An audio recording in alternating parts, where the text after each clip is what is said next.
Hello guys, स्वागत है हमारे एक और नए वीडियो में जहां हम दंदनान के एपिसोड नंबर 10 को एक्सप्लेन करने वाले हैं। अगर आपने इस एनिमे के प्रीवियस एपिसोड नहीं देखे हैं तो उन्हें भी चैनल पे चेकआउट करना ना भूलें। चलिए इसी तरह वीडियो को शुरू करते हैं। एपिसोड के स्टार्टिंग में देखते हैं कि हम तीनों बंदर आयरा, ओकरून और मोमो तीनों के तीनों ही नर्स के पास होते हैं क्योंकि वो पूरे स्कूल में नंगे घूम रहे थे। नर्स देखने में बहुत खतरनाक थी। वो इन तीनों से पूछती है, क्या तुम्हें कोई बुली कर रहा है जिसलिए तुम नंगे घूम रहे थे? वो बोलते हैं नहीं। नर्स उन्हें कहती है कि तुम मुझे बता सकते हो, मैं बुलिंग को एकदम ही टॉलरेट नहीं करती हूँ। वो बोलते हैं थैंक यू, पर हमें कोई बुली नहीं कर रहा था। तभी वहां पर एक बुढ़ा आ जाता है जो अचानक से गेट खोलता है और बोलता है आपको प्रिंसिपल के ऑफिस में बुलाया गया है। वो नर्स गेट के पास जाती है और बुढ़े का माथा पकड़ लेती है और उसे बाहर ले जाकर गेट को बंद कर देती है। वो बुढ़े को पीटने लगती है और बोलती है मैंने तुम्हें कितनी बार बोला है कि गेट को नॉक किया करो। फिर वो गेट खोलती है और इन तीनों को बोलती है तुम लोग जितनी देर चाहो यहाँ रुक सकते हो और मैं थोड़ी देर में आती हूँ। नर्स के जाते ही दोनों परेशान हो गए थे क्योंकि तीसरा तो परेशान हो नहीं सकता था, उसे तो स्कूल में कोई जानता भी नहीं था। आयरा बोलती है अब सब लोग मेरे बारे में क्या सोचेंगे, और मोमो भी सेम बात को लेकर परेशान थी। लेकिन ओकरून दूसरी तरफ एकदम ही शांत था, उसे तो क्या ही फर्क पड़ता है, उसे तो स्कूल में कोई जानता भी नहीं है, इसलिए वो एकदम शांत था। मोमो फिर एक जगह पर बैठ जाती है और बोलती है अगर ये एलियंस हमें ऐसे ही परेशान करते रहे तो हम इन्हें कैसे झेलेंगे। ओकरून बोलता है उससे ज्यादा इंपॉर्टेंट तो ये है कि वो मेरे पीछे पड़े हुए हैं और उन्हें टर्बो ग्रैनिंग की पावर चाहिए। तभी मोमो आयरा से पूछती है तुम्हें एक्रोबैट सिल्की की पावर कब मिली? आयरा बताती है उसे फाइट के दौरान ही उसकी पावर्स मिली थी और बोलती है after all I am the chosen one. उसे तो अभी भी लग रहा था वो चूजन वन है। मोमो बोलती है हाँ ये पॉसिबल हो सकता है, एक्रोबैट सिल्की का ऑरा जो तुम्हारे अंदर है। तभी ओकरून बोलता है हाँ तब तो एलियंस इसको भी टारगेट कर सकते हैं। ये सुनकर आयरा बहुत खुश हो जाती है और सोचती है ओकरून मेरे बारे में कितना सोच रहा है। वो बहुत ही शर्मा गई थी, आखिर लोंडिया को उससे जो प्यार है। तभी मोमो बोलती है अगर उन्हें भूतों की पावर चाहिए तो वो भूतों पे ही अटैक क्यों नहीं करते, हम पे क्यों कर रहे हैं। ओकरून को तभी समझ आ जाता है। वो इनको बताता है कि वो भूतों पे डायरेक्ट अटैक नहीं कर सकते क्योंकि भूत पूरी दुनिया में है और वो हमें प्रोटेक्ट कर रहे हैं, इसलिए एलियंस अर्थ को इन्वेड नहीं कर पा रहे हैं। यही कारण है वो हम पर अटैक कर रहे हैं ताकि वो भूतों की पावर पर रिसर्च कर पाए और अर्थ पे इन्वेड कर पाए। फिर ओकरून डर जाता है और सोचता है कि उन्होंने मेरे फैमिली ज्वेल्स तो नहीं चुरा लिए हैं। फैमिली ज्वेल्स का मतलब तो आपको पता ही होगा, बेचारे का एक अंडा अभी भी खोया हुआ है और नहीं मिला है। एक अंडे के साथ वो कैसे जी रहा है वही जानता है। आयरा तो गधी है, उसे तो कुछ भी समझ नहीं आता है। वो बोलती है इसका मतलब अभी भी दुनिया की किस्मत मेरे ही हाथ में है, मुझे ही दुनिया को बचाना पड़ेगा। पर तभी मोमो रियलिटी में आके बोलती है कि पूरे स्कूल ने हमें नंगा देखा है। आयरा भी रियलिटी में वापस आ जाती है और डर जाती है, पर बोलती है मैं तो मोमो को फंसा दूंगी, बोलूंगी उसने ही मेरे साथ गलत किया है। मोमो पहले तो मना करती है उसे, लेकिन फिर बोलती है हाँ तुम मेरा नाम यूज कर सकती हो, मैं वैसे भी बहुत टायर्ड हो गई हूँ एक्सक्यूजेस बनाते बनाते, अब जो होगा देखा जाएगा। तभी आयरा की चमचियां वहां पर आ जाती हैं और आयरा को अपने साथ ले जाती हैं और बोलती हैं क्या मोमो ने तुम्हारे साथ कुछ गलत किया है? ओकरून मोमो से पूछता है क्या तुम्हें फर्क नहीं पड़ता वो तुम्हारा नाम का यूज करेगी? मोमो बोलती है मुझे फर्क नहीं पड़ता, लेकिन तुम मुझे ये बताओ तुम दोनों यार्ड में कर क्या रहे थे? देख रहे हो लोंडिया के दिमाग में अभी भी यही बात फंसी हुई है कि वो दोनों यार्ड में मेकआउट कर रहे थे कि नहीं। पर ओकरून बहुत अच्छा लड़का है, वो मोमो को प्यार से समझाता है कि आयरा तो उसको किस करने का ट्राई कर रही थी और इसी बात पे दोनों में हाथापाई हो जाती है और एक दूसरे के ऊपर गिर जाते हैं। तभी मोमो उन्हें देख लेती है, इसलिए उसको गलत फैमिली हो जाता है। मोमो पूछती है तुम उस यार्ड में कर क्या रहे थे? ओकरून पहले तो बताने में शर्माता है पर फिर बताता है कि वो वहां पर वर्कआउट कर रहा था। मोमो बोलती है तब तुमने ऐसा सीक्रेट क्यों रखा? तो ओकरून बोलता है कि मुझे कूल गाय बनना था, मतलब उसे मोमो के सामने कूल दिखना था ताकि वो स्ट्रांग बन सके और मोमो उसे कूल समझे। पर बेचारा कूल बनने के चक्कर में फूल बन जाता है। बीच में आयरा आ जाती है। ओकरून बोलता है आखिरकार मैं लड़का हूँ, मुझे तुम्हारे सामने कूल बनना था। मोमो उसे टीज करने लगती है और ओकरून भी बहुत शर्मा रहा था। वो मोमो को बोलता है चुप कर जाओ, तुम मुझे टीज कर रही हो। तभी मोमो भी शर्माती है और अपने बालों में हाथ फेरने लगती है। वो ओकरून को कुछ कहना चाहती थी लेकिन बोल नहीं पाती है। तभी हम देखते हैं कबाब में हड्डियां आ चुकी थी, यानी कि मोमो की दोस्त वहां पर आ चुकी थी। वो वहां पर देखती है ओकरून भी वहीं पर है और वो मोमो से सवाल जवाब करने लगती हैं कि तुम तो हमारे साथ क्लास कर रही थी, अचानक से तुम कहाँ गायब हो गई थी और तुम पूरे स्कूल में नेकेड क्यों घूम रही थी? फिर वो बोलती है आयरा नाम की लड़की भी पूरे स्कूल में नंगा घूम रही थी, क्या तुम उसे जानती हो? मोमो बोलती है हाँ मैं उसे जानती हूँ। वो वहाँ पर फुल ड्रामेटिक सीन बना चुकी थी, ऐसा लग रहा था वहाँ पर कौन बनेगा करोड़पति चल रहा था। उसकी दोस्त बोलती है इसका तो एक ही मतलब बनता है, इसका मतलब ये है कि तुम एक ही लड़के के लिए लड़ रही थी, तुम और आयरा, इसलिए तुम दोनों नेकेड थे और तुम लोग नेकेड फाइट कर रहे थे और वो लड़का कोई और नहीं ओकरून ही था क्योंकि वो भी तुम्हारे साथ नेकेड था। तभी हम आयरा को देखते हैं जो अपनी क्लास में पहुंच चुकी थी। सब स्टूडेंट्स उसे घेर कर खड़े थे, वो सब पूछ रहे थे कि क्या हुआ, तुम पूरे स्कूल में नेकेड क्यों घूम रही थी?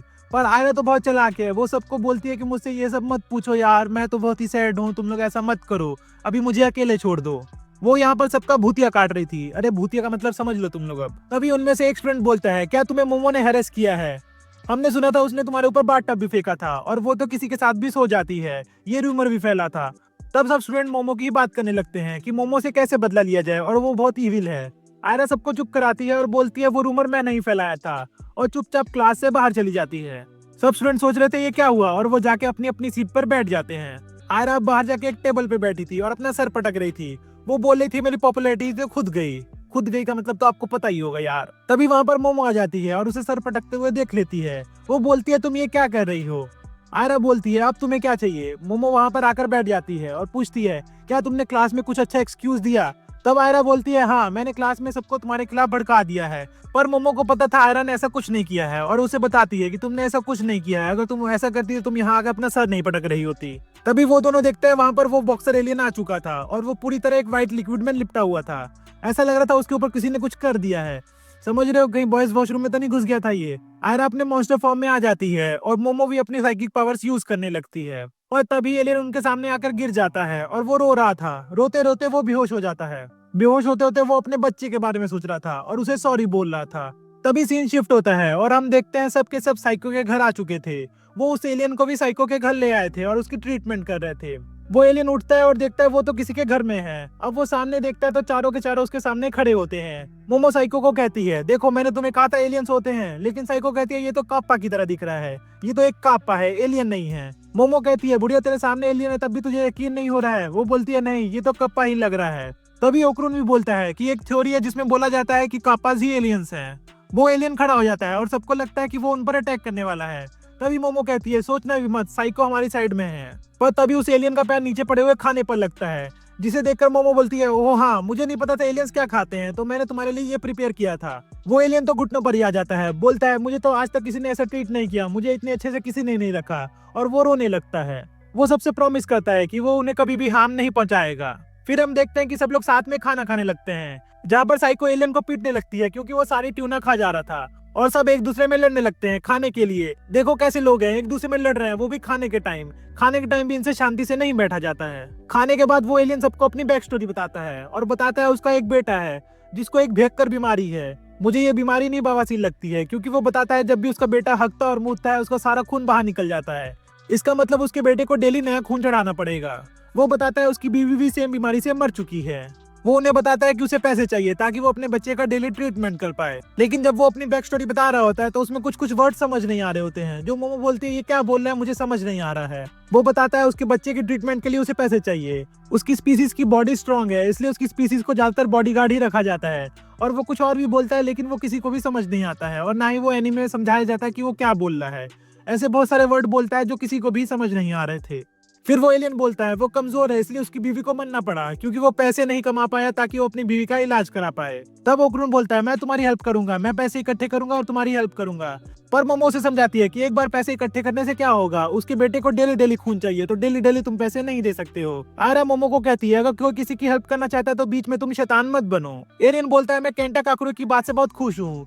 ओक्रून का नाम ही केंटा काकुरा है और वो उसका असली नाम ले देता है, जिससे मोमो परेशान हो जाती है। पर वो बताता है मोमो सही बोल रही है, मुझे एक स्टेबल जॉब चाहिए ताकि मैं अपने बेटे का डेली खून चेंज कर पाऊँ। अब एलियन उनको थैंक यू बोल के वहां से जाने लगता है, पर साइको उसे रोक लेती है और बोलती है तुम्हारा खून बदबू मार रहा है, जिस पर ओक्रून साइको को सुनाता है। तब साइको ओक्रून को बोलती है चुप कर जा बहन, सॉरी जो भी बोलती है वो अपने मन में बोलती है। फिर वो उस एलियन की बैंडेजेस को सूंघती है जो स्मेल उसे फेमिलियर लगती है। वो एलियन से पूछती है तुम्हारा ब्लड तो व्हाइट है ना, तो एलियन बोलता है हाँ। तभी वो वहां पर काऊ मिल्क ले आती है, बोलती है यही तुम्हारा खून है। तब हमें पता चलता है उस एलियन का खून तो काऊ मिल्क है। एलियन उसे दूध पीकर बोलता है हाँ यही तो मेरा ब्लड है। मोमो साइको से पूछती है ये सब क्या हो रहा है। साइको बताती है मैं एक फार्मर हूँ, तो इसके ब्लड को सूंघते ही पहचान गई थी ये तो मिल्क है। तभी वो एलियन बोलता है ये तो बहुत पतला है। तो साइको बोलती है हाँ क्योंकि ये ह्यूमन कंजप्शन के लिए और पैक्ड है, मैं तुम्हें गाय दे सकती हूँ जिससे तुम्हें थिक दूध मिलेगा। अब रात के समय वो एलियन जाने लगता है अपनी स्पेसशिप में एक गाय लेकर, और जाते जाते सबको कहता है मैं तुम्हें कभी नहीं भूलूंगा और मैं तुम्हारे खिलाफ कभी कुछ नहीं करूंगा, और तुम्हें कभी भी मेरी जरूरत पड़ी तो मैं हमेशा तुम्हारे साथ खड़ा रहूंगा। वो वहां से चला जाता है और बोलता है एक दिन हम लोग जरूर मिलेंगे। मोमो साइको को कहती है देखो यकीन हो गया तुम्हें बुढ़िया, एलियंस होते हैं। लेकिन साइको कहती है ये तो बस एक काप्पा था। मोमो ओक्रून को कहती है कि तुम साइको को कुछ बोलो। ओक्रून बोलता है हाँ काप्पा भी तो एलियंस ही होते हैं, शायद वो काप्पा ही था। अब सारे वापस से साइको के घर आ जाते हैं और उसके सामने झुक जाते हैं कि हमें यूनिफॉर्म खरीद के दे दो, क्योंकि उनकी यूनिफॉर्म तो एलियंस ने फाड़ दी थी। ओक्रून मोमो से पूछता है क्या ये करना सही है। मोमो ओक्रून को बोलती है हाँ एक बार तो कर ही सकते हैं, लेकिन ये तो उनका थर्ड टाइम था। और वैसे भी बोलती है हमें बड़ों की फाइनेंशियल पावर का यूज करना चाहिए। साइको बोलती है ठीक है मैं तुम दोनों को ड्रेस दिला दूंगी लेकिन मोमो को नहीं दिलाऊंगी क्योंकि मुझे मोमो की आंखें पसंद नहीं आई। तो मोमो बोलती है तुम मुझे ड्रेस क्यों नहीं दिलाओगी। साइको बोलती है तुम्हारी आंखें तो बड़ों की फाइनेंशियल पावर का यूज करना चाहती है इसलिए मैं तुम्हें ड्रेस नहीं दिलाऊंगी। फिर मोमो साइको की मिन्नतें करने लगती है जिस पर साइको बोलती है मैं तुम्हें एक ही कंडीशन पर दिलाऊंगी, तुम्हें एक काम करना होगा। वो मोमो को अजीब सा हेयर स्टाइल कर देती है और उसे बोलती है तुम्हें रोबोट की तरह बिहेव करना होगा। तभी डोरबेल बजती है और मोमो गेट खोलने चली जाती है। उसे रोबोट की तरह ही बिहेव करना होगा क्योंकि साइको उसे देख रही थी। जब मोमो गेट खोलती है तो बोलती है I am rocket engine value. वो गेट खोलते ही देखती है उसके सामने एक लड़का खड़ा था और वो उसे पहचान जाती है। बोलती है जीजी तुम यहाँ क्या कर रहे हो। तभी मोमो जीजी से बात करने लगती है। ये जीजी कैसा नाम है यार। अब ओक्रून साइको से पूछता है ये लड़का कौन है। साइको बताती है ये मोमो का बचपन का दोस्त है और थोड़ा रुकते हुए बताती है और उसका फर्स्ट लव, यानी ये मोमो का फर्स्ट लव था।